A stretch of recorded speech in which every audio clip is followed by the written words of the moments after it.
7월 23일 오늘도 주님 생각 사도행전 13장 42절부터 52절까지의 말씀입니다. 첫 번째 나눔입니다. 다음 안식일에도 이 말씀을 좀 더 해달라며 부탁했습니다. 말씀에 대한 사모가 있습니다. 당신은 무엇을 사모하고 있나요? 저는 무엇을 사모하고 있을까요? 누군가는 오늘 끝나서 일주일을 기다려야 하는 드라마를 사모합니다. 누군가는 가장 중요한 순간에 멈춰버려서 또다시 일주일을 기다려야 하는 웹툰을 사모합니다. 좋아하는 것, 기대하는 것, 즐거운 것 등을 우리는 사모하는 마음으로 기다립니다. 오늘 끝났다고 만족하는 것이 아니라 더 달라고 말합니다. 그래서 언젠가부터 한국 드라마도 시즌제를 하기 시작했습니다. 재미있는 드라마는 끝났는데 끝내지 못하고 다음 시즌을 만들어내는 것입니다. We want more. 하나님의 말씀에 대한 사모는 어디쯤에 있을까요? 일독하세요 라고 강조하고 말해도 잘 안 됩니다. 이번 주 주일 예배 이후에 다음 주 주일 예배를 향한 사모하는 마음이 없는 경우도 많습니다. 매일 하나님의 말씀을 묵상하거나 듣고 있나요? 라고 묻는다면 바빠서 잘 안 된다고 말하거나 다른 영상이나 컨텐츠를 소비하느라 들을 시간이 부족했다고 말하는 경우들도 있습니다. 정직하게 얘기하면 드라마보다 만화보다 게임이나 영화, 상이나 월급, 심지어 택배보다도 더 기대하지 않는 게 말씀인지 모릅니다. 일단은 다른 것들을 너무 많이 사모하고 있음을 깨닫고 회개하게 됩니다. 말씀 말고 사모하고 있는 게 너무 많고 말씀이 아닌 다른 것들로 채워넣는 게 너무 많습니다. 회개합니다. 이에 덧붙여 말씀에 대한 간절함과 사모하는 마음을 회복해야 함을 다시 한번 깨닫고 결단합니다. 말씀에 대해 사모하는 마음이 있을 때 변하고 성장하는 건강한 신앙이 될 것입니다. 말씀을 사모하여 기대하며 자주 들을 때 비로소 예수님 닮는 성숙하고 바른 신앙인이 될 것입니다. 두 번째 나눔입니다. 45절의 반대와 모욕에 대한 기록이 있습니다. 그들은 모욕합니다. 인신공격에 가까운 일을 하는 것이죠. 도무지 진리를 당해낼 재간이 없기 때문입니다. 이와 같이 진리를 이겨내는 거짓은 없죠. 그래서 진리 앞에선 거짓은 이토록 막무가내입니다. 고집불통입니다. 목소리만 높이고 감정으로 호소합니다. 어떻게든 혼돈을 주려고 하고 두려움을 주려고 합니다. 거짓의 가치를 증명할 수는 없으니 진리의 가치를 깎아내리려고 어떻게든 노력합니다. 그러나 진리는 지지 않습니다. 복음은 지지 않고 예수님은 지지 않습니다. 그래서 바울과 바나바는 계속 담대하게 전할 수 있었던 것입니다. 그러므로 복음을 들고 자꾸 지면 안 되겠습니다. 이는 총 들고 있는 경찰이 신문지 말아진 범인에게 항복하는 꼴입니다. 다윗처럼 말해야 합니다. 너는 칼과 방패와 단창으로 나오지만 나는 만군의 하나님의 여호와의 이름으로 나간다. 복음을 들고 있으니 지지 않겠습니다. 세상의 막무가내식 방해와 모욕과 괴롭힘 앞에서 지지 않겠습니다. 방해 앞에 항복하지 않겠습니다. 마지막 나눔입니다. 사실은 유대인들은 먼저 된 자들입니다. 하나님의 선택을 받은 자들이죠. 그런데 오늘 본문에 기록된 것처럼 그들은 바울의 입술을 통해 선포되는 예수님의 복음을 받아들이지 못합니다. 결국 말씀대로 먼저 되었었으나 나중된 자가 되고 만 것입니다. 바울의 사역을 보면 언제나 유대인 회당이 먼저입니다. 그는 이방인의 빛으로 부름받았지만 여전히 방문하는 지역마다 가능하면 유대인 회당에서 먼저 복음을 전하기 시작했습니다. 유대인에게 보여진 페이버이고 특권입니다. 그런데 유대인들이 이 축복을 누리지 못한 것입니다. 먼저 된 자는 얼마든지 나중될 수 있습니다. 앞선 자가 언제까지 앞선 자가 아니라는 것은 기독교인이 아니어도 이미 경험하고 듣고 보아서 아는 일입니다. 그러니 신앙의 모든 영역에서 항상 깨어 있어야 하고 분별해야 하고 점검해야 합니다. 먼저 든 자는 큰 의미가 없습니다. 스타트가 빠르면 무슨 상관인가요? 결승점에 가장 빨리 도착하는 사람이 우승입니다. 그러므로 신앙의 오만함을 버리겠습니다. 신앙의 안주함을 버리겠습니다. 신앙의 착각을, 신앙의 특권의식도 버리겠습니다. 7월 24일 오늘도 주님 생각 사도행전 14장 1절부터 18절까지의 말씀입니다. 첫 번째 나눔입니다. 바울의 사역의 한켠에서는 놀라운 결실이 있습니다. 소위 말해 성공하는 선교입니다. 성공하는 목회입니다. 그러나 동시에 한켠에서는 여전히 치열하고 위협적입니다. 실패가 있고 난제가 있습니다. 하나님의 뜻을 쫓아 산다는 것이 그렇습니다. 언젠가는 성공하고 언젠가는 위험한 것이 아닙니다. 동시다발적입니다. 한켠에서는 힘들고 한켠에서는 성공적입니다. 그게 바로 인생의 복잡성이고 사역의 현실성입니다. 참 다행인 것은 그런 위험스러운 상황 가운데서도 복음은 멈추지 않았다는 것입니다. 그러므로 환경과 상황으로 분별하고 판단하되 무조건적으로 포기하거나 멈추면 안 됩니다. 수긍하고 낙심하면 안 됩니다. 때로는 고단함이 그저 필연적 수순임을 인지해야 합니다. 일상의 복잡성을 이해하면 성공 중에 실패를 볼 때 쉽게 좌절하지 않습니다. 실패 속에서 성공을 볼 때 쉽게 들뜨지 않습니다. 요즘 바우 교회 주일 예배는 성장하고 있습니다. 분위기도 공동체도 숫자도 성장 중에 있습니다. 소위 말해 성공적인 모습을 보여주고 있습니다. 그러나 들뜨지 않는 것은 여전히 다른 한켠에서는 필연적 고난이 자리 잡고 있기 때문입니다. 그러므로 실망하지 않고 들뜨지 않고 멈춤없이 복음을 전해야겠습니다. 사명을 감당해야겠습니다. 그것만이 해야 할 일입니다. 인생의 고저에서 동일하게 사명을 감당하겠습니다. 두 번째 나눔입니다. 죽음이라는 강력한 위험을 묵상해 봅니다. 저는 복음을 전하면서 죽음을 목전에 둔 적이 없습니다. 죽음을 상상하곤 하지만 진정한 죽음의 위협 앞에 놓인 적이 없습니다. 그러나 바울은 실제 죽음의 위기를 참 많이 경험했습니다. 그럼에도 불구하고 피신은 할지언정 복음 선포를 멈추지 않았습니다. 바울의 수준이 다릅니다. 내공이 다릅니다. 바울은 어떻게 이 정도의 영적 내공을 가질 수 있었을까 생각해 봅니다. 이는 바울이 실제적으로 계속 선교의 현장으로 자신을 밀어넣었고 복음으로 인해 고난을 받는 현장을 마다하지 않았기 때문입니다. 어쩌면 바울도 첫 고난에는 적잖이 당황했을 수 있습니다. 흔들렸을 수도 있습니다. 그러나 반복되는 고난을 돌파하면서 성장의 성장을 거듭했던 것입니다. 내공은 절대 그냥 생기지 않습니다. 강력함은 그냥 생기지 않습니다. 오해하지 마세요. 바울이 원래가 센 사람이어서 이렇게 할 수 있었다고 생각하지 마세요. 그건 내 맘 편하자고 하는 변명에 불과합니다. 오늘 내 믿음이 그때의 바울의 믿음과 같지 못한 것은 영적 온실 속에서 자란 화초 같은 믿음이어서인지 모릅니다. 일단 피하고 보는 믿음이어서인지 모릅니다. 솔직히 말하자면 믿음은 실제적 경험과 고난의 돌파를 통해서 성장하고 단단해집니다. 그러니 성장을 위해서는 내 자신을 사명의 고단한 자리로 자꾸 밀어넣어야 할 필요가 있습니다. 아픈 만큼 성장한다. 일까요? 힘든 사명의 현장을 피할 것이 아니라 마주하고 반기고 경험하면서 내공을 차곡차곡 쌓아가는 사명자 되길 소망합니다. 그래서 죽음 앞에서라도 초연할 수 있는 믿음의 사명자 되길 소망합니다. 어차피 죽음은 영원의 시작이라 믿습니다. 고난을 뛰어넘어 위협을 뛰어넘어 복음을 전하는 사람. 이 시대의 바울이 되어야겠습니다. 마지막 나눔입니다. 사람들이 기적을 대하는 태도는 예나 지금이나 같습니다. 신유를 일으키고 기적을 일으키면 그 사람들을 신격화시켜버립니다.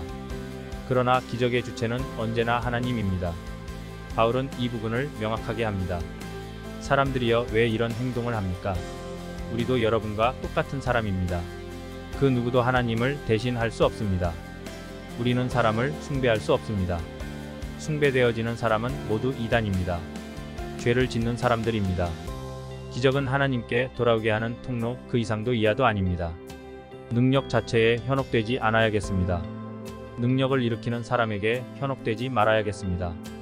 내 필요를 채우는 그것 혹은 그 사람을 숭배하면 안 되겠습니다. 오늘 경험하게 된 기적과 은혜, 축복과 회복 해결은 모두 하나님께서 하신 일임을 믿습니다. 7월 25일 오늘도 주님 생각 사도행전 14장 19절부터 28절입니다. 첫 번째 나눔입니다. 세상은 이렇게 말합니다. 저 사람은 이제 끝났어. 다 됐어. 바울을 보고 딱 그렇게 생각했던 것이죠. 그러나 바울은 다시 일어나 성으로 돌아왔고 그 다음날 더베로 떠났습니다. 세상은 그가 죽은 줄 알고 끝난 줄 알고 내다 버렸지만 그의 선교는 아직 끝나지 않았습니다. 그마저도 바울은 말없이 떠나지 않고 성으로 돌아왔다가 다음날 떠났기 때문에 바울이 죽지 않았다는 것은 충분히 많은 이들에게 소문이 났을 것입니다. 하나님은 세상에 보여주시는 듯 합니다. 마치 나에게, 우리에게 선언하시는 것과도 같습니다. 하나님과 함께하는 사람들은 꺼지지 않는 불과 같습니다. 범람하여 막을 수 없는 물과 같습니다. 아무리 막은 것 같아도 결국에는 죽지 않고 돌파하는 것입니다. 가만 보니 성경에 이런 이야기들이 참 많습니다. 오늘 본문처럼 돌 맞아 죽은 것 같은 바울은 그렇게 살아 돌아오고죠. 감옥에 갇혀 끝난 것 같은 베드로는 천사의 도움으로 풀려나기도 합니다. 광야로 쫓겨나서 40년간 조용히 살았던 모세는 어느 날 갑자기 강력한 리더의 모습으로 돌아옵니다. 십자가 위에서 처참하게 죽임당하신 예수님은 부활의 영광으로 돌아오셨습니다. 하나님이 끝났다 하시기 전에 끝나지 않습니다. 하나님께서 마무리하시기 전에 끝나지 않습니다. 죽은 것 같은 현장에서도 다시 돌아올 수 있습니다. 다시 시작할 수 있습니다. 세상이 끝났다라고 선언해도 하나님이 끝이라고 하지 않으시면 끝나지 않습니다. 누군가 나의 인생을 향해 저주하듯 이제 끝났네 말하며 버리려고 할 때 아직 끝이 아님을 기억해야 할 것입니다. 바울처럼 두들겨 맞아 이제 끝난 것 같은 순간을 만나더라도 모두가 나를 실패자라고 낙인 찍을 때라도 주님과 함께라면 일어나서 얼마든지 다시 시작할 수 있다는 사실을 기억해야 할 것입니다. 일어납시다. 일어날 수 있습니다. 다시 시작할 수 있습니다. 내가 돌 맞아 쓰러진 그곳에서부터 다시 얼마든지 시작할 수 있습니다. 새로운 길이 열릴 줄 믿습니다. 아멘. 두 번째 나눔입니다. 20절에 제자들이 바울 주위에 모여들자. 만약 그때 한 명의 크리스천으로 핍박받는 바울 곁에 저나 여러분이 서 있었다면 어떻게 했을까요? 주변의 사람들이 바울에게 적대감을 가지고 있는 것은 이 돌질로 명확해졌습니다. 그러나 그럼에도 불구하고 바울 주변으로 모여드는 제자들이 있습니다. 예수께서 잡히시던 날 밤에 다 도망가 버렸던 예수님의 11제자와는 대조되는 모습이죠. 예수님의 제자는 주님을 떠나지 않습니다. 상황이 안 좋아져도 주님을 떠나지 않습니다. 모른 척하지 않습니다. 상황과 상관없이 함께 모여 기도하면 또다시 일어날 힘이 생길 줄 믿습니다. 핍박과 어려움을 돌파할 수 있게 될 것입니다. 믿음의 동역자와 교회를 대하는 태도도 마찬가지입니다. 믿음의 동역자가 맞고 있으면 가서 도와줘야 하겠죠. 그의 곁을 지켜줘야 합니다. 어려움에 처해 있으면 가서 힘이 되어줘야 합니다. 교회가 처한 상황이 어렵다고 떠나지 않아야 합니다. 기독교인이 오해받고 예수님이 오해받는다고 도망가지 말고 모른 척하지 말아야 합니다. 세상이 기독교인을 적대하고 조롱한다고 우리마저 모른 척해서는 안 되겠죠. 요즘 많은 기독교인들이 사회적으로 교회를 향한 시선이, 목회자와 성도를 향한 시선이 곱지 못하니까 교회를 떠난다고 하더라고요. 미디어가 교회를 향해 돌질을 시작한 지는 꽤 된 것 같습니다. 상황이 이쯤 되다 보니 많은 교회와 목사와 성도가 일종의 그러기 상태가 되었고, 그러한 이유로 꽤나 많은 기독교인들이 신앙인이 아닌 척 하는 것 같습니다. 모이기보다는 흩어져 버리는 것이죠. 바울 주변으로 그럼에도 불구하고 모여들었던 제자들처럼 그러한 제자들이 다시 한번 필요한 시대입니다. 마지막 나눔입니다. 27절에 1차 전도 여행이 이렇게 막을 내립니다. 바울이 감회가 새로울 것입니다. 바나바와 같이 시작부터 마무리까지 함께한 동역자가 있습니다. 선교 중에 보았던 수많은 열매와 기쁨, 새로운 만남의 축복들도 있었을 것이고, 한켠에는 갇히고 매맞고 욕먹고 죽을 위기에 처하는 고난도 있었습니다. 함께했던 요한이 중도에 떠나는 그러한 일도 있었죠. 수많은 복잡 단안한 여정을 이제 마무리한 것입니다. 바울은 그렇게 마침표가 아닌 쉼표를 찍습니다. 아직은 이른감이 없지 않지만 요즘은 교회 개척 1년을 생각하게 됩니다. 어느덧 하나님께서 바우교회에 행하신 1년간의 은혜와 역사를 보게 되는 것이죠. 처음부터 함께 해준 귀한 성도님들도 계시고 때로는 중간에 떠나야 했던 성도님들도 계셨습니다. 열매를 보는 축복된 시간들, 기쁨으로 점철된 순간들도 있었고요. 여러 면에서 고난과 어려움도 있었습니다. 복잡단안한 교회 개척 1년의 여정이 이렇게 다가오고 있습니다. 그래서 저도 마침표가 아닌 1년 쉼표를 잘 준비하고 싶습니다. 이 쉼표, 즉 보고를 통해 하나님의 역사하심이 고스란히 선포되고 많은 이들의 입술을 통해 하나님께서 영광 받으셨으면 좋겠습니다. 제 자신에게는 그동안 역사하신 하나님의 선명한 기적이 다시 한번 상기되어 힘을 얻는 귀한 시간이 되길 기대합니다. 우리 모두 힘을 내야겠습니다. 아멘. 7월 26일 오늘도 주님 생각 사도행전 15장 1절부터 11절까지의 말씀입니다. 첫 번째 나눔입니다. 복음은 대상을 가리지 않습니다. 복음은 자격이 돼야 들을 수 있는 게 아니라는 것이죠.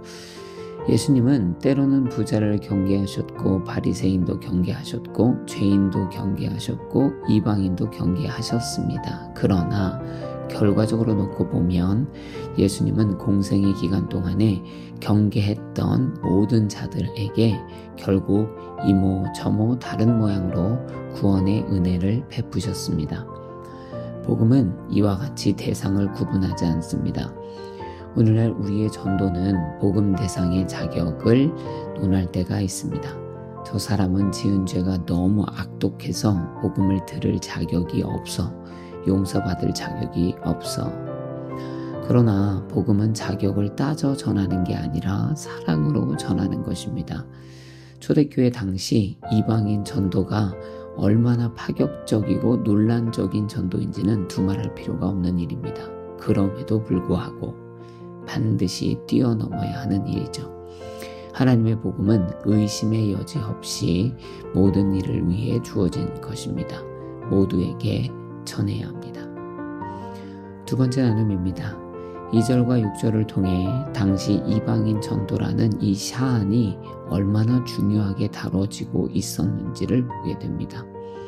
중요한 사안들은 진중하게 논의될 필요가 있습니다. 혼자 독단적으로 결정하거나 주장함으로 모든 결정을 내리는 것은 건강하지 않습니다. 하나님께서 깨닫게 하신 일이라도 함께 나누며 논의할 수 있다면 각 사람에게 주신 하나님의 확신을 통해 더욱 방향이 명확해질 수 있습니다. 오늘 이방인 전도 사건도 바울과 바나바 그리고 교회의 사도와 장로 그리고 베드로와 함께 논의되었습니다. 그 결과 하나님의 뜻이 분별되기 시작합니다. 교회가 하나 되는 마음으로 중요한 사안들을 함께 논의하는 성숙함을 기대합니다. 하나님의 역사하심을 나열하며 함께 분별해보는 영적 분별의 과정이 건강하게 실천되는 교회 되길 기대합니다. 개인의 주장과 의견이 아닌 하나님의 역사에 기인한 분별이 먼저 이루어지길 기대합니다. 서로의 의견에 성숙하게 귀 기울일 줄 아는 성도요 교회 되길 기대합니다. 그러나 모든 과정을 통과하고 나서는 결과적으로는 언제나 하나님의 뜻을 분별해내는 영적으로 깨어있는 교회 되길 기도합니다. 하나님께서 깨닫게 해주실 줄로 믿습니다. 마지막 나눔입니다. 그런데 여러분은 어째서 우리 조상이나 우리가 질 수 없었던 무거운 짐을 10절에 베드로가 말하죠. 성경에 보면 1만 달란트를 탕감받은 자의 이야기가 있습니다. 본인은 1만 달란트를 탕감받았습니다. 그런데 이 사람이 자신에게 100데나리온 빌린 사람을 용서하지 않고 가둬버립니다. 나는 갚지 않고 탕감받았으나 너는 용서받으려면 무조건 100데나리온을 갚아야지. 자신은 은혜를 받았으면서 다른 사람에게는 기준을 들먹이는 게 전혀 타당하지 않습니다. 이중적이고 어떤 의미로는 폭력적이기까지 합니다. 정의롭지도 않고 사랑도 없습니다. 본문으로 다시 돌아와 보자면 베드로의 지적처럼 자신들도 못하는 것을 이방인들에게 요구하는 몇몇 유대인들의 이러한 행태가 참 정의롭지 못하고 사랑이 없습니다. 정작 자신들은 은혜를 받았으면서 이방 신자들에게는 율법을 들먹이고 있습니다. 교회가 세상을 향하여, 믿지 않는 자들을 향하여, 초신자들, 새신자들을 향하여 가끔 이런 모습을 보여주는 것 같습니다. 그러니 교회 왔다가 오히려 시험에 듭니다. 교회 안에서조차도 서로 이러한 문제로 싸우기도 하죠. 교회로 처음 발걸음을 옮겨 다가오는 자들을 향한 우리의 태도를 그러므로 잘 점검해야겠습니다.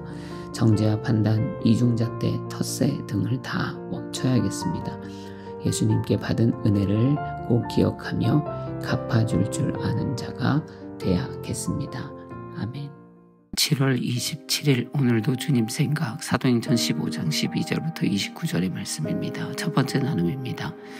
화두는 바울과 바나바가 던졌지만 이 일에 중요한 주석을 다는 사람들은 1차적으로 베드로, 그리고 마무리 격으로는 야고보입니다. 두 사람 다 교회의 리더입니다. 당시 야고보는 초대교회의 기둥과도 같은 사람으로 정평이 나 있었습니다. 권세자들은 분별과 권력을 이렇게 써야 합니다. 사실 생각해보면 애초에 바울이 교회 안으로 들어올 수 있었던 것도 리더였고 나름의 권세가 있던 바나바의 보증이 있었기 때문입니다. 그의 입김이 작용한 것이죠. 오늘 본문의 사건도 초대교회 안에서 가장 권위 있는 두 사람이 주석을 붙이지 않았다면 어쩌면 분별이 아닌 싸움과 정죄로 끝났을지도 모를 일입니다. 리더는 이와 같이 분별해야 하고 권력을 바르게 행사해야 하고 해야 할 말을 제때 해야 합니다. 이것이 리더의 책임입니다. 그러니 리더는 민감하고 깨어 있어야 하겠죠. 하나님과 더욱 친밀해야 합니다. 일상의 사건들 속에서 하나님의 역사를 발견할 줄 알아야 합니다. 사건들 속에서 하나님의 뜻을 분별할 줄도 알아야 합니다. 그리고 깨달은 사실을 정확하게 전해야 합니다. 저는 하나님의 부르심을 따라 교회 안에서 일종의 리더의 역할을 하고 있죠. 그러므로 정신을 바짝 차려야 합니다. 권위를 바르게 행사하고 하나님의 뜻을 지혜롭게 깨닫고 분별해야겠습니다. 잘 가르치고 바른 소리를 해야겠습니다. 정도로 이끄는 리더가 되어야겠습니다. 책임감으로 한결 어깨가 무거워지는 아침입니다. 두 번째 나눔입니다. 결국 야고보의 판단은 말씀에서 온 판단이죠. 그는 내 판단이라고 했지만 이미 말씀에 기록된 얘기를 재선언한 것뿐입니다. 지혜는 어디서 올까? 분별의 통찰은 어디서 오는가? 하는 질문을 할 때가 참 많습니다. 세상이 말하는 기준은 다양하고 정보도 너무 많습니다. 차라리 정보가 한정되어 있을 때가 어떤 의미에서는 분별이 더 쉽습니다. 요즘은 정말 정보의 홍수 시대죠. 그마저도 정보가 다 같지가 않습니다. 그래서 분별이 어느 때보다도 어렵습니다. 포스트 모더니즘 시대가 되면서 기준은 이미 수십 년 이상 동안 유명무실해졌다고 해도 과언이 아닙니다. 상대적 진리는 모든 것의 분별을 더욱 어렵게 만들어 버렸습니다. 이때쯤에 야고보의 판단이 성경 말씀에 기인하고 있다는 것을 보여주고 있는 오늘 이 본문은 그래서 우리에게 아주 중요한 메시지를 줍니다. 우리의 분별은 하나님의 말씀에 그 기준을 둬야 합니다.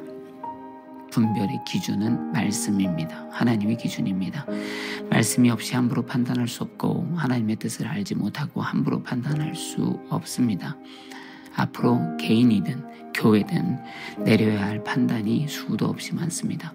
그때마다 하나님의 말씀에 비추어 분별하겠습니다. 나의 경험, 지식, 지혜, 정보, 전통, 문화, 흐름, 대세, 눈치로 판단하는 게 아니라 하나님의 역사, 기록, 가치, 가르침을 쫓아 분별하겠습니다. 하나님께서 내게 분별의 지혜를 주시기를 간절히 기도합니다. 마지막 나눔입니다. 20절, 29절 보니까 지켜야 할 선이 있다는 것을 알게 됩니다. 신앙은 선을 지키는 게 중요합니다. 타협은 선을 지키는 게 중요합니다. 타협이 선을 지키지 못할 때 그것은 더 이상 타협이 아닌 오염이 됩니다. 태색이 됩니다. 율법주의자가 될 필요가 없다고 했지 율법을 지키지 않아도 된다고 말하는 것이 아닙니다. 할례를 받을 필요가 없는 것이지 구분된 삶도 살 필요가 없다고 말하는 것은 아닙니다. 이와 같이 지켜야 할 선이 있습니다. 신앙에 지켜야 할 선을 타협해서는 안 됩니다. 예배, 성경, 기도, 교제, 사랑, 거룩 등 타협하지 말아야 할 수많은 선이 있습니다. 시대가 변할수록 얼마나 많은 타협의 도전들이 달려드는지 모릅니다. 그때마다 지혜롭고 단호해야 할 것입니다. 예수님은 절대 타협할 수 없습니다. 예배도 타협할 수 없습니다. 성경도 타협할 수 없습니다. 경건과 거룩도 타협할 수 없고 선교도 타협할 수 없습니다. 교회와 주 안에서의 교제도 타협할 수 없습니다. 무엇보다 복음도 타협할 수 없습니다. 선을 지키는 크리스천이 되어야 합니다. 자유라는 세대의 흐름 속에 속아 방종하는 크리스천이 되지 말아야겠습니다. 아멘. 7월 28일 오늘도 주님 생각 사도행전 15장 30절부터 41절입니다. 첫 번째 나눔입니다. 말은 힘을 가지고 있습니다. 격려의 말씀에 기쁨을 얻었고 여러 가지 말로 격려받고 힘을 얻었고 주의 말씀으로 가르침을 받았습니다. 말은 이와 같이 중요합니다. 주어진 시간들 속에서 가치 있는 말을 하기보다는 버려지는 말, 쓸데없는 말 혹은 악한 말들을 하는데 시간을 보내는 경우들이 있습니다. 유다와 실라는 안디옥에 머물면서 예루살렘 사도들에 대해 뒷담화를 하고 그들에게 여전한 유대인의 전통을 가르치는데 시간을 쓰지 않습니다. 허투루 말하지 않은 것이죠. 악한 말을 하지 않았던 것입니다. 주어진 시간과 기회 동안에 그들은 격려의 말을 했습니다. 또 바울과 바나바는 더 나아가 하나님의 말씀을 가르치는 말을 했던 것이죠. 이와 같이 가치 있는 말, 너무 중요한 말, 마땅히 해야 하는 말을 하는데 많은 시간을 할애한 것입니다. 가치 있는 말은 기쁨도 주고 격려도 주고 위로도 주고 힘도 주고 지식도 주고 지혜도 줍니다. 어디든 머물러 있는 동안 좋은 말, 필요한 말, 중요한 말, 전해야 하는 말, 하나님의 말씀을 부지런히 말해야겠습니다. 두 번째 나눔입니다. 바울에게 있어서 바나바는 같이 하고 싶은 사람이었고 마가 요한은 같이 하고 싶지 않은 사람이었습니다. 바울 나름의 정확한 이유가 있었는데요. 38절 마가 요한은 전에 밤빌리아에서 그들을 떠나 그 사역에 끝까지 함께하지 않았기 때문입니다. 그러나 바나바에게는 마가 요한은 조카였기도 했고요. 또한 그렇게까지 싫어하거나 미워하거나 같이 동행하지 못할 정도의 사람은 아니었습니다. 이와 같이 같은 인물에 대해서 우리는 각기 다른 생각을 할 수 있습니다. 다른 판단을 내리기도 하죠. 성향에 따라 친밀하게 느끼기도 하고 반대로 무얼 하든지 간에 대면할 수도 있습니다. 그러나 그렇다고 해서 쉽게 그 사람을 판단하고 정죄하고 정의 내려버리는 것은 성숙한 처사라고 생각되지는 않습니다. 생각해보면 바울도요, 누군가에게는 그만큼 같이 하고 싶지 않은 사람일 수도 있죠. 아니 애초에 바울은 바나바에게는 함께하기에 위험천만한 사람 아니었나요? 그런데 바나바는 그런 바울과 동행해줬던 사람입니다. 바울이 만약 과거 자신의 이러한 모습을 기억했다면 마가 요한에 대해서 다시 생각할 수 있었어야 합니다. 그러나 결과적으로 바울은 너무 막무가내였고요. 그러다 보니 바나바같이 좋은 사람도 결국엔 바울과 싸워 갈라져 버리고 만 것입니다. 웬만하면 바울 편 들고 싶은데 이건 아닙니다. 쉽게 사람을 판단하고 한 번으로 정죄하고 상종 못할 사람으로 평가하고 용서하지 않는 이런 모습은요, 분명히 미성숙한 모습입니다. 너무 편협한 모습이죠. 내가 마주하는 사람들, 함께 일하는 사람들에 대한 나의 생각과 태도가 성숙하고 사랑하고 용서하고 인내하고 도와주는 자세가 되어야겠습니다. 마지막 나눔입니다. 마가 요한은 그러나 멈추지 않습니다. 바울은 이미 교회에서 엄청난 선교적 역사를 써내려가고 있죠. 이를 바탕으로 그는 엄청나게 빠른 속도로 교회에 영향력을 미치는 강력한 리더가 됐습니다. 그런 바울이 마가 요한을 낙인 찍어버리는 것이죠. 쟤랑은 절대 선교 못해. 그가 바나바의 조카여도 안 돼. 온 교회가 다 들었을 법한 이야기입니다. 교회 안의 권위자가 젊은이를 향해 이와 같이 낙인을 찍어버리면 그 젊은이는 어떻게 해야 합니까? 교회에서 목회자가 어떤 청년을 향해 대중 앞에서 평가를 하는데요. 쟤는 선교할 그릇이 못돼. 쟤는 이탈자야. 중도 하차하는 사람이야. 저런 애는 기회 줘봤자 또 하차할 거야. 그러니까 안 돼. 못해. 만약 이런 일이 벌어지면 어떻게 될까요? 아마 그런 평가를 받은 청년이 울며 교회를 떠나거나 아니면 우울증과 낮은 자존감의 문제에 빠질지도 모르죠. 어쩌면 억울하다고 분노하고 싸우고 교회를 향한 적대감을 갖게 될지도 모릅니다. 강력한 사람의 대중적인 선포는 굉장한 영향력을 가지고 있습니다. 쉽게 넘어서기 힘든 힘이 있는 것이죠. 오늘 마가가 당한 일이 바로 이런 일이라는 것이에요. 그러나 그럼에도 불구하고 마가는 바나바와 함께 선교길에 오릅니다. 이게 바로 마가가 가능성 있는 사람임을 보여주는 대목입니다. 마가의 중도 하차가 실수였구나 하는 것을 보여주는 모습입니다. 사람이 한 번은 실수할 수 있죠. 다시 안 하면 될 뿐입니다. 한 번의 실수로 배우고 성장하면 됩니다. 마가는 바울의 이런 지적을요, 겸허하게 받아들이고 소화했습니다. 그리고 나서 멈추지 않고 주눅들지 않고 자신의 삶으로 증명하듯 바나바와 선교지로 향했던 것입니다. 세상이 간혹 나를 심하게 평가할 때가 있습니다. 주눅들게 할 때가 있고 나의 실수를 나 자신으로 치환해 해석할 때도 있습니다. 그러나 그럴 때 억울해만 하거나 포기하지 않아야겠습니다. 주눅들고 우울과 낮은 자존감으로 포기하지 않아야겠습니다. 겸허히 받아들이고 배우고 삶으로 증명하는 가치 있는 삶을 선택해야겠죠. 한 번의 실수로 멈춰버리기엔 너무나 할 일이 많은 인생입니다. 누군가의 오해로 낙심하기엔 너무나 할 일이 많은 인생입니다. 세상과 타인은 나를 향한 기대를 멈췄을지라도 하나님은 여전히 나를 기대하고 계신 줄로 믿습니다. 그러니 멈출 수 없습니다. 낙심을 털어버리고 세상의 평가를 털어버리고 나의 실수에서 오는 좌절과 낭만과 낮은 자존감의 문제를 털어버리고 여전히 기대하시는 하나님의 능력을 붙들고 일어나 멈추지 않고 사명을 감당하는, 그래서 끝까지 완수하는 삶으로 사명을 증명해내는 믿음의 자녀가 되어야겠습니다. 아멘. 7월 29일 오늘도 주님 생각 사도행전 16장 1절부터 10절입니다. 감기로 목 상태가 많이 안 좋은데요. 양해 부탁드립니다. 첫 번째 나눔입니다. 그에게 할례를 주었습니다. 3절의 기록입니다. 디모데는 이미 삶으로는 칭찬이 자자한 청년입니다. 어린 나이지만 많은 이들이 눈여겨볼 만한 미래가 밝은 청년이었습니다. 그러나 유대 기독교인들이 보았을 때 여전히 한 가지 논쟁이 될 만한 부분이 있었습니다. 바로 그의 아버지가 이방인이라는 사실이죠. 물론 이 문제는 당시 초대교회 안에서 공식적으로는 해결된 문제입니다. 그러나 여전히 변화의 과정이기 때문에 모든 이들이 쉽게 받아들이지 못하는 변화이기도 했습니다. 바울은 이 현실을 간파하고 디모데에게 할례를 받게 했던 것입니다. 복음을 전하기 위해 비본질의 이슈는 이와 같이 유연하게 적용할 수 있는 사람이 바로 바울이었습니다. 디모데 또한 이 일을 유연하게 받아들이죠. 결과적으로 두 사람의 이 행동은 이방인 전도에 긍정적 영향을 미치게 되고 또 유대인 기독교인들 사이에서도 디모데의 사역의 이질감을 줄이는 데 공헌하게 됩니다. 복음을 전하는 데 있어서 이와 같이 비본질적인 것이라면 내가 좀 더 희생하고 좀 더 유연하게 반응하고 좀 더 양보하고 좀 더 수용하면 될 일입니다. 괜히 또다시 논쟁의 소용돌이로 들어가면 쓸데없이 시간과 힘을 낭비하고 복음 선포는 덕분에 묘연해질 수도 있는 일입니다.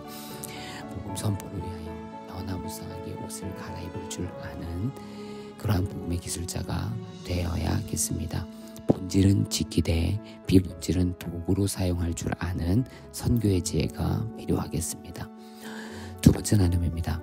이렇게 해서 교회들은 믿음 안에서 더 굳건해지고 그 수가 날마다 늘어났습니다. 5절에 기록합니다. 제가 지금 다니는 곳이라고는 우리 교회와 그 주변 UT 어스틴 캠퍼스 그리고 성도님들의 가정 정도인데요. 가서 주로 하는 것은 하나님의 말씀을 나누는 것입니다. 어딜 가나 하나님의 말씀이 가르치고 있는 말을 직간접적으로 나누고 있습니다.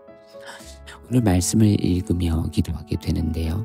바울과 디모데도 그리고 동역자들이 여러 도시를 다니며 교리와 전투, 복음을 가르치고 이로 인해 그들이 방문했던 교회들이 굳건해지고 부흥한 것처럼 바오교회도 UT 허스틴, 이그나이트 동아리도 각 성도님들과 가정들도 그리고 앞으로 만날 새신자들과 공동체들도 모두 이와 같이 선포되는 하나님의 말씀 안에서 굳건하고 부흥하는 그러한 일이 일어나면 좋겠습니다.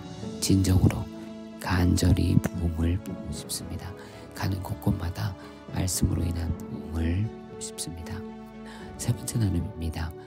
결정한 규정을 신자들에게 전하며 지키게 했습니다. 4절에 기록하죠. 규정은 이와 같이 지켜야 합니다. 함께 결정한 규율을 지켜야 질서가 생깁니다. 질서가 생겨야 성장이 건강하죠. 아무리 성장해도 두서가 없다면 어느 순간 무너지기 쉽습니다. 초대교회도 분명히 성장했거든요. 그 수가 날마다 늘어났습니다. 그러나 만약에 이런 규정을 지키는 질서가 없었다면 아마 생각보다 쉽고 빠르게 무너졌거나 크게 흔들렸을지 모를 일입니다. 교회도 규칙을 지켜야 합니다. 함께 질서 있는 교회를 세워가야 합니다. 이러한 규정을 어기고 예외를 만들고 규정 위에 선 초월자들이 나타나기 시작하면 반드시 부패하고 무질서해지고 무너지게 될 것입니다. 교회의 성장보다 중요한 것은 그래서 교회가 건강하고 적법하게 성장하는 것입니다. 무작정 두서없이 질서 없이 성장하는 그러한 성장은 지양해야겠습니다. 마지막 나눔입니다. 하나님의 일이라도 하나님의 방법과 방향과 때를 분별해야 할 것입니다. 선교는 의심할 것 없는 하나님의 뜻이죠. 그러나 하나님은 아시아로 향하는 바울을 멈추시고 유럽으로 발걸음을 옮기게 하셨습니다. 아시아를 선교하면 안 돼서 그런 것인가? 그건 아니죠.